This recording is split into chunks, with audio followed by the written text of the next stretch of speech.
There you have it. Liverpool's transfer of Jeremie Frimpong is fully confirmed. And you know what? I love the kid already. His opening interviews seem really humble. His voice and his demeanor seem fantastic. He's exactly the kind of guy you want in the side.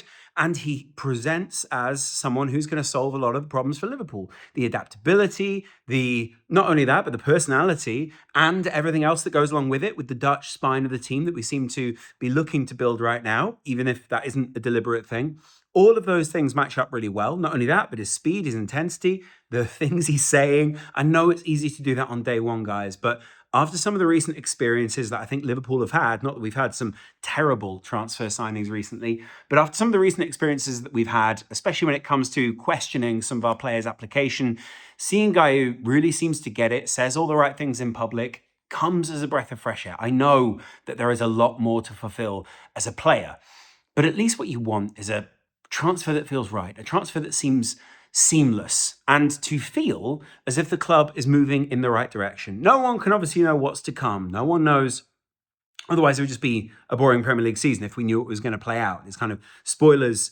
I mean, they're called spoilers for a reason. But Frimpong fits. And I know that there are a lot of people who questioned the right back ability of him, whether they questioned his defensive skills, all those kind of things.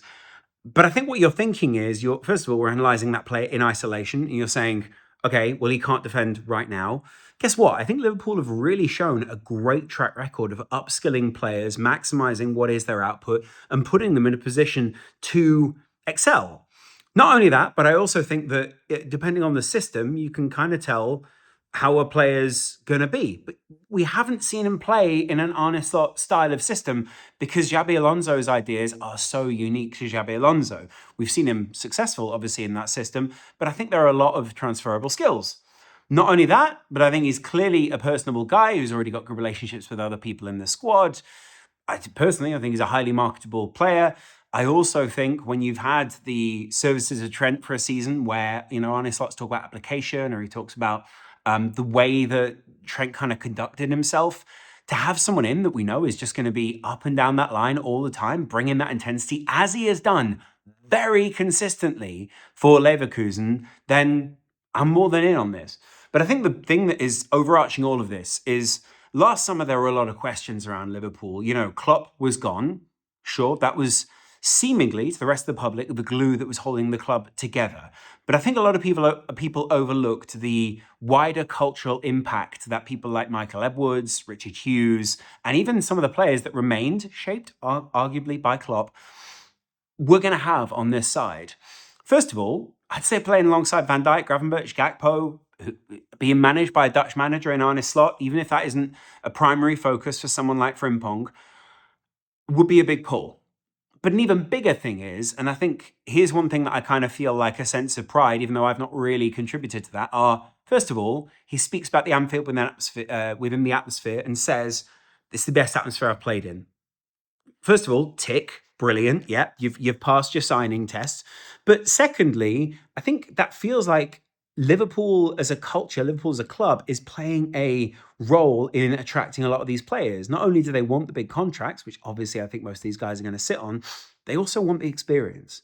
And a lot of people in my comments the other day, especially when we're speaking about Fitz and all these other people, were speaking, oh, well, I think really it's just business. Of course, there's a business aspect to football. Of course, these people want to maximize their time in the game. But I think when you're talking about 5 or 10 grand here or there, and you're talking about marketing opportunities, being involved at the highest level, having job security, at least what you consider to be career security in this time, all those things are a big consideration. And I'll be honest, I think Liverpool offer a lot of those things right now. We've just seen them win the Premier League on the back of a season where most people wouldn't have even given them a chance to win the Premier League going into it. In fact, a lot of people predicted a fall off a cliff. Equally, I think a lot of people expected some big names to leave, and some of those big names ended up staying. A huge shot in the arm for us at that point in the season. Not only that, but we've been more than silent about the way that Trent left the club. And I think I'll be honest about this, like that stinks of big club mentality. When a big player is going to leave, let them leave. Like, don't comment on that. Don't worry about publicly engaging with it. Wish them all the best, see them out the door, and then do yourself a favor. Move on. Get the right transfers done. Richard and Michael Edwards don't seem to have done much fretting over Trent leaving. And frankly, I think we've conducted ourselves pretty well, as far as I can see. Not only that, but I think our relationship with the club like Bayer Leverkusen has really maximized the opportunity we have here. You see the social media wishing them all the best. I don't see Liverpool's social media doing that to Trent. You see overall the reaction on socials being fantastic. You see a lot of Bayer fans getting in the comments and saying what you've got here is a great player, a great personality. And, even before that, I felt that way. But the validation that you feel, especially as a fan, when you're nervous about the new prospect you're getting, big. Not only that, but Conor Bradley already very much has his name written on that right back slot. I think this is an adaptability element that we're just overlooking completely. And the need to be able to apply yourself in lots of different areas within this Liverpool team is vital. I'll be doing a lot of tactical breakdowns in the coming weeks. We've spoken about the integration of Wirtz. We've spoken about the integration of Kerkez. I think these guys are going to have a very exciting role and will see themselves on the crest of a tactical wave at Liverpool under Arne Slot. He was probably told last season, look, let's consolidate. Let's see what we have. Let's see what you like about this team. Finish in the top four. Apply some of your overall ideas. And in the off season, whoever you need, we'll go out there and target them. If you need a new fullback, which you probably will if Trent's leaving, then go get it. If you need a new left back, then let's go get it. And Liverpool have gone out there and quietly gone about their business. On the same day that Trent announces, we've had a replacement ready to go. And arguably, I think the Liverpool fan base are more excited about a new right back than probably we have a lot of right to be. I know new signing is obviously a big thing around clubs anyway, but even a couple of years ago, a new right back, would we really have been all that invested in seeing, maybe because Trent was here, maybe we wouldn't. But even then, any position in the club seems to be really well celebrated now. And I really enjoy watching the Liverpool fan base just welcome these guys, get to know them. Obviously, it's great for communities like ours. So get into the Discord, get into the Patreon, get into the Super Chat if you're having a good day or if you've just been paid by your boss. And overall, it leaves me with a great feeling about where Liverpool are at right now. It leaves me with this feeling of, I don't think we have something that we can quantify. I don't think we have something we can know right now. The unknowable elements of this team are almost the most exciting. And that's because of the spine that we're building. Salah will be here. Virgil will be here. Frimpong?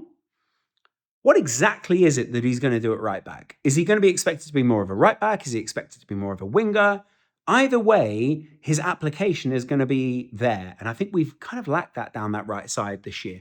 Not that we've lacked output, not that we've lacked an overall right back or someone who's played in that position. But I think Liverpool will be looking at this and thinking, wow, what can we do to put the rest of football on the back foot like we did when we bought Slot in? That's a fairly big statement to make. And I think the rest of football knows that as well. Liverpool have stolen a bit of March here. We're in a great position to be able to capitalise on the league season we just had. We go into the next season as champions. And I think that is something we're banking on right now. We're kind of like I said, the crest of a wave. That he will have seen those celebrations. I think he was already signed before that anyway. But I think so will Florian Wirtz. So will Kerkez. So will whichever other striker we're trying to attract.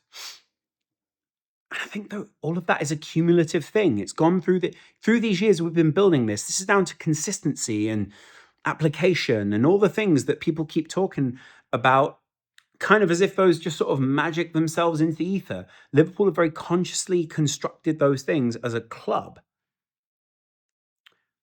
And that feels good because it feels long-term. It feels repeatable.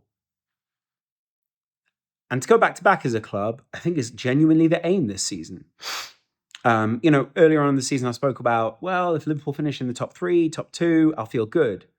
I think we're going out there, we're making a statement by signing Wirtz and Frimpong and successful. By the way, people who bring in that successful mentality, having already won something somewhere else, granted not last season, but the season before, that's all big for us. I think those are the kind of things that Liverpool as a culture value. And we certainly value players who apply themselves. So let me know in the comments below what you guys are thinking, how you're feeling. If in the coming days you're looking forward to whatever Florian is going to bring, or whatever it is that comes with the Kerkez side of things, or whatever it is that comes with the Ekatike. Am I saying that the right way? Some people are saying Eketika. And get in the Discord, get in the Patreon, get chatting, share your opinions and share them down below because I will be doing some tactical insights into this team over the weekend. Appreciate you guys, and I'll be back with much more chat on the Liverpool channel, probably a couple of hours. Much love. Bye.